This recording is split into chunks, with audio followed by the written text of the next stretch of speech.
Hello everyone, welcome back. स्वागत है आपका हमारे चैनल पर। आज हम जो डिस्कस करने वाले हैं वह हमारा हिंदी लिटरेचर का टॉपिक हिंदी नाटक और रंगमंच। हिंदी लिटरेचर जिनका ऑप्शनल पेपर है उनके लिए टॉपिक बहुत ही महत्वपूर्ण है, बहुत ही इम्पोर्टेंट टॉपिक है। तो इसमें आगे बढ़ने से पहले हम लोग देखेंगे कि इसका सिलेबस क्या है। इसके जो सिलेबस हैं जो हमारे लिए इम्पोर्टेंट है, जो हम इस कोर्स में कवर करने वाले हैं, पहले उसको देख लें। तो इसके सिलेबस में जो पहला पॉइंट है वो हिंदी नाटक का उद्भव और विकास, इसका ओरिएंटेशन और इसका इम्प्रूवमेंट या फिर इसका डेवलपमेंट हिंदी नाटक का। सेकंड पॉइंट जो हम लोग डिस्कस करने वाले हैं वो है इसका प्रमुख नाटककार, जो बड़े बड़े नाटककार हैं, जो इम्पोर्टेंट नाटककार हैं जिससे कि हमारे एग्जाम्स में क्वेश्चन आ सकते हैं, उनकी हम लोग बात करेंगे। जैसे कि भारतेंदु हरिश्चंद्र जी की, जयशंकर प्रसाद द्विवेदी जी की, जगदीश चंद्र माथुर, राम कुमार वर्मा और मोहन राकेश जैसे प्रमुख नाटककार की हम लोग यहाँ बात करने वाले हैं, उनके बारे में डिस्कस करने वाले हैं। हमारा जो फाइनल टॉपिक होगा या जो लास्ट टॉपिक होगा इस कोर्स का वो होगा हिंदी रंगमंच का विकास। तो चलिए, ये एक्चुअल में ये 3 पॉइंट ही हैं, बट ये बहुत ही लेंदी पॉइंट्स हैं। जैसे कि जब हम लोग प्रमुख नाटककार पढ़ेंगे तो इसमें सबके बारे में पढ़ना, सबके ओपिनियंस पढ़ना, सबका क्या योगदान रहा है हमारे हिंदी नाटक के उद्भव और विकास में, किस तरह इन्होंने अपना अपना पार्ट प्ले किया है, ये सब कुछ बहुत ही इम्पोर्टेंट हो जाता है। साथ ही हिंदी नाटक का उद्भव और विकास जब हम लोग देखेंगे तो इसमें भी बहुत ही इम्पोर्टेंट टॉपिक्स हैं, तो ये थोड़ा सा टाइम टेकिंग होगा। तो चलिए स्टार्ट करते हैं हमारा आज का पहला टॉपिक, जो कि है हमारा हिंदी नाटक का विकास। देखिए, जब नाटक की बात करते हैं तो किसी भी नाटक में सबसे पहले क्या आना चाहिए, होता है एक स्क्रिप्ट जिस पर कि लोग रोल प्ले करते हैं या जिसका कि पार्ट प्ले करते हैं, जिसको प्ले करते हैं।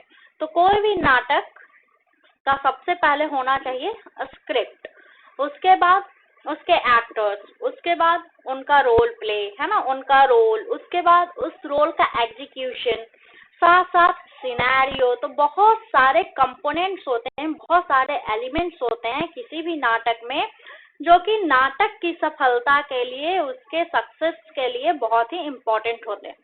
तो आज जो हम लोग यहाँ बात करने वाले हैं वो है उन्हीं पॉइंट्स की, उन्हीं एलिमेंट्स की, जिससे कि किसी भी नाटक का सफल होना या असफल होना निर्भर करता है। तो यहाँ आप देख पा रहे होंगे कि नाटक के बाद मैंने लिखा है कथोपकथन मूलक भाषा संरचना। ये जो हमारी स्क्रिप्ट होती है ना, उसको ही मैंने कहा है कथन और उपकथन मूलक भाषिक संरचना। मतलब दो लोगों के बीच में होने वाले संवाद की रचना होनी चाहिए। दोनों के बीच में जो संवाद होगा उसमें जो भाषा का प्रयोग होना है, जो भाषा उपयोग में लाया जाएगा, उसका जो स्ट्रक्चर है वो ऑलरेडी हमारे पास होना चाहिए। मतलब कि किसी भी नाटक का जो विषय वस्तु है, जो थीम है, उसकी स्क्रिप्ट उसका मेन एलिमेंट होता है। दूसरी बात, उसमें जो समावेश होते हैं वो होता है नृत्य कला की, वाद्य कला, म्यूजिक, डांस, संगीत कला, है ना, इंस्ट्रूमेंटल म्यूजिक और म्यूजिक दोनों। साथ ही वास्तुशिल्प। वास्तुशिल्प में दो चीजें मुख्य हैं, एक है श्रव्य, आप जो सुन पा रहे हैं, दूसरा है दृश्य, ऑडियो एंड वीडियो जिसको कहते हैं, है ना, जो आप सुनते हैं और जो आप देखते हैं। तो ये जो एलिमेंट्स हैं वो किसी भी नाटक का बेस होते हैं। अब देखिए, आप कहेंगे कि नाटक में नृत्य कला, डांस का क्या रोल प्ले हो सकता है। तो जब डांस की बात करते हैं तो किसी भी नाटक में बहुत सारे ऐसे सीनरीज होते हैं, बहुत सारे ऐसे इमोशन होते हैं जिसको कि शो करने के लिए, जिसको कि वहां दिखाने के लिए, है ना, डिस्क्रिप्टिव वे में उसको प्ले करने के लिए कहीं पर कोई डांस का कोई पार्ट होता है, उसकी भंगिमा होती है, उसका कोई इशारा होता है जो हम लोग यूज कर लेते हैं नाटक में।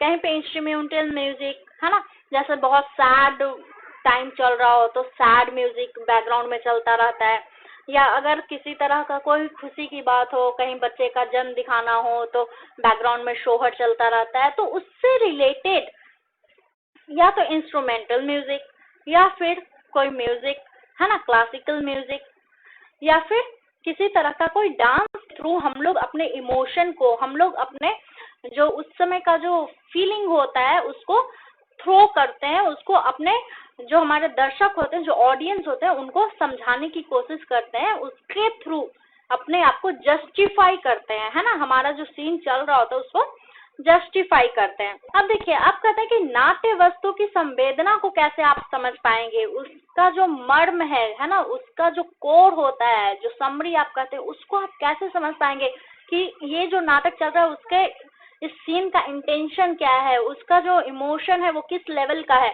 तो उसके लिए आपको पता चलता है वहां का जो दृश्य सज्जा है, वहां जो सीनरी तैयार की गई है, उस पर जो प्रकाश व्यवस्था होता है कि किस तरह फोकस किया जा रहा है, क्या दिखाया जा रहा है ना, कहाँ इनलाइटन किया जा रहा है। तो ये सारे जो एलिमेंट्स होते हैं या फिर वाद्य संगीत के प्रयोग से हम लोग अपने नाटक की जो इमोशन होती है, उसकी जो भंगिमा होती है, उसको दर्शा देते हैं। तो ये बात हुई किसी भी नाटक के बेस की, नाटक का बेस क्या होता है। अब अगर हम लोग हिंदी नाटक का बात करेंगे तो हिंदी नाटक का उद्भव अगर आप देखेंगे तो हिंदी नाटक का उद्भव संभव हो पाया है हमारे आदिकाल में। आदिकाल से पहले हिंदी नाटक का कहीं नामो निशान नहीं था। मेनली हरिश्चंद्र जी के टाइम में इनको कहा जाता है कि इसका उद्भव हुआ था, तो वो हम लोग आगे डिस्कस करने वाले हैं। अभी इंट्रोडक्शन पार्ट देख ले। तो अभी तक हम लोग बात कर रहे थे किसी भी नाटक की, अब हम लोग बात करेंगे पाश्चात्य नाटक की, जो हमारा वेस्टर्न नाटक है।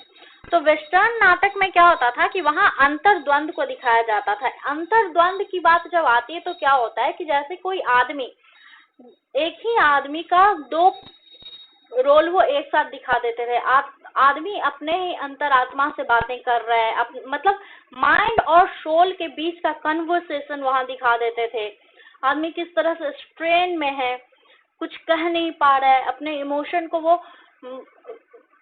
किसी तरह से रिफ्लेक्ट नहीं कर पा रहा है। तो इस तरह का जो स्ट्रेस होता था, ये जो चीज होती थी, उसको ये लोग बहुत प्रायोरिटी देते थे वेस्टर्न वाले। साथ ही उनका एक मोटिव और होता था कि वो अपने नाटक में जनरली सैड एंडिंग ही करते थे। उलट हमारे यहाँ क्या था, जो हमारी प्राचीन भारतीय नाट्य परंपरा रही है, वो उसमें क्या है, वो रसवादी रही है ना, वो इंटरटेनिंग रही है। हमारा कोर पर्पस जो था वो सिर्फ और सिर्फ था हमारे ऑडियंस का एंटरटेनमेंट। किसी तरह से हम लोग ये अंतर्द्वंद वाली जो बातें होती थी, स्ट्रेस वाली जो बातें होती थी, उसको हम लोग अपने नाटक में हमने स्थान नहीं दे रखा था। इसके साथ ही हमारा जो मोटिव होता था, हमारा जो फोकस होता था, वो ये होता था कि नाटक कुछ भी हो, उसका एंडिंग हमेशा हैप्पी एंडिंग होगा। जैसा कि हमारे बॉलीवुड के मूवीज में भी आप देखेंगे, 90s की मूवी तक में एक्चुअल में हैप्पी एंडिंग ही ज्यादातर मूवीज में दिखाते थे। आजकल की मूवीज में थोड़ा डिफरेंट आया है पैटर्न, सैड एंडिंग भी होते हैं, बट पहले की मूवीज अगर आप देखेंगे तो सब में हैप्पी एंडिंग से दिखाए जाते थे, है ना। विलेन मर जाता था, हीरो हीरोइन मिल जाते थे, इस टाइप की जो एंडिंग होती थी, जो कि ऑडियंस एक्सपेक्ट करती है, ऑडियंस जो देखना पसंद करती है। तो हमारे नाटक का भी मोटिव कहीं ऑडियंस के आसपास घूमता रहता था और हमेशा एक हैप्पी एंडिंग, सुखांत की कामना की जाती थी, उसको ही शो किया जाता था। तो देखिए, इन नाटक के जो तत्व होते हैं, इसके जो एलिमेंट होते हैं नाटक के, उसके बेस पे अगर आप देखेंगे तो ये वेस्टर्न नाटक में और इंडियन नाटक में क्या क्या फर्क रहा है। तो पाश्चात्य वालों की अगर बात करेंगे तो उनके पास होती थी कथा वस्तु, एक थीम होता था जिस पर वो परफॉर्म करते थे। दूसरी बात होती थी पात्र योजना। उनके नाटक के जो पात्र होते थे वो वेल प्लान्ड होते थे, है ना। जो रोल प्ले करेंगे लोग, वो जो रोल होता था वो वेल प्लान्ड होता था। उनके संवाद भी पूरी अच्छी तरह से स्क्रिप्टेड होते थे। उनके बीच क्या कन्वर्सेशन होना है, कब क्या बातें होनी है, कौन सा शब्द बोलना है, तो ये फुल्ली स्क्रिप्टेड होता था। चौथे पॉइंट जो थी वो देश काल के वातावरण पर आधारित अपने नाटक करते थे। जो उनका सोशल पॉइंट होता था, पॉलिटिकल व्यूज होता था, उसको भी वो अपने नाटक में लाते थे। साथ ही उनका एक उद्देश्य जरूर होता था, मतलब लास्ट में एक जो लेसन होता है, एक पर्पस होता है, उसको जरूर शो करते थे कि अपने हमारे इस नाटक का क्या पर्पस रहा है और हम क्या इसके थ्रू आपको बताना चाह रहे थे। साथ ही वो लोग अपनी भाषा शैली को लेकर बहुत ही संजीदा रहते थे। उनका जो भाषा यूज होता था, जो शैली यूज होती थी या उनका जो अभिनय होता था, वो अपने नाटक के लिए फुल्ली डेडिकेटेड होता था। लेकिन हमारे यहाँ जब आप देखेंगे तो क्या होता है, हमारे यहाँ एक थीम होती है जो कि ऑलमोस्ट लगभग वाली थीम होती है। उसके बाद वो थीम भी होती है, वो क्या होती है, हमारे नेताओं के आसपास जो लोकल लीडर्स हैं उनके आसपास घूमती फिरती रहती थी, या फिर राजा रानी परियों की कहानियों के इर्द गिर्द घूमती रहती थी। तीसरी बात, इसमें रस होता था, सौंदर्य रस होता था। जनरली हमारे यहाँ के नाटक में बहुत ज्यादा सौंदर्य रस का ही यूज किया जाता था। सौंदर्य रस में भी ज्यादातर श्रृंगार रस को, और श्रृंगार रस में भी कौन सा, सुखद श्रृंगार रस जो होता है, सुख वाला जो श्रृंगार रस होता है उसको यूज किया जाता था, वियोग रस को नहीं, है ना। तो इस तरह से ये इसका हमारा जो सोल पर्पस होता था वो था एंटरटेनमेंट। इसके बाद आता था हमारे लिए फोर्थ एलिमेंट था अभिनय। ठीक है, हम लोग अभिनय कर लेंगे। जो एक्टर्स होते थे वो बहुत प्रोफेशनल नहीं होते थे, वो हमारे आसपास के लोग होते थे जो छोटा मोटा रोल प्ले कर लेते थे। हमारे पास भी एक लेसन होता था, बट हमारा जो लेसन होता था, हमारा जो उद्देश्य होता था, जो पर्पस होता था, वो इतना डिटरमिन्ड नहीं होता था। हमारा पर्पस जनरली जो होता था आसपास के लोगों का, हमारा जो एनवायरनमेंट था, बस उनको एंटरटेन करना। कुछ बहुत ज्यादा पॉलिटिकल सोशल इश्यूज लेकर हम लोग नहीं आते थे अपने नाटक में।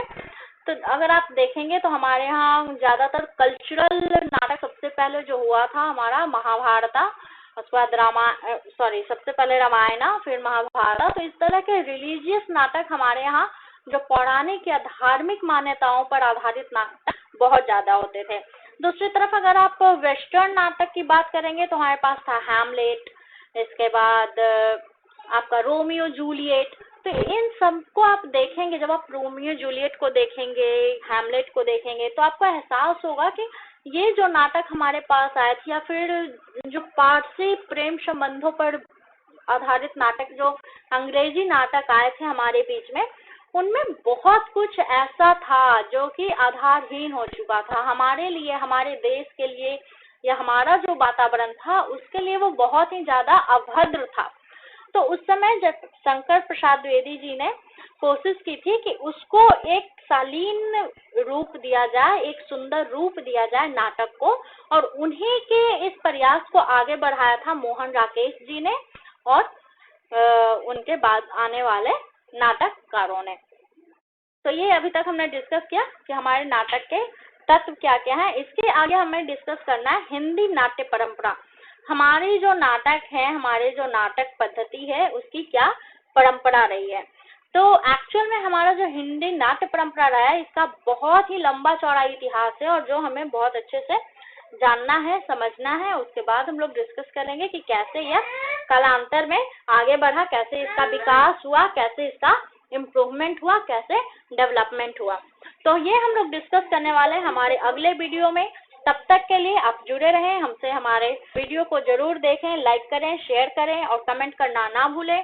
साथ ही जिन लोगों ने अभी तक हमारे चैनल को सब्सक्राइब नहीं किया है, वो जरूर से जरूर चैनल को सब्सक्राइब करें, और अपने दोस्तों से भी कहें चैनल को सब्सक्राइब करें, जिससे कि वो बेनिफिट ले सकें। तो चलिए मिलते हैं हमारे अगले वीडियो में, तब तक के लिए बाय बाय, गुड नाइट।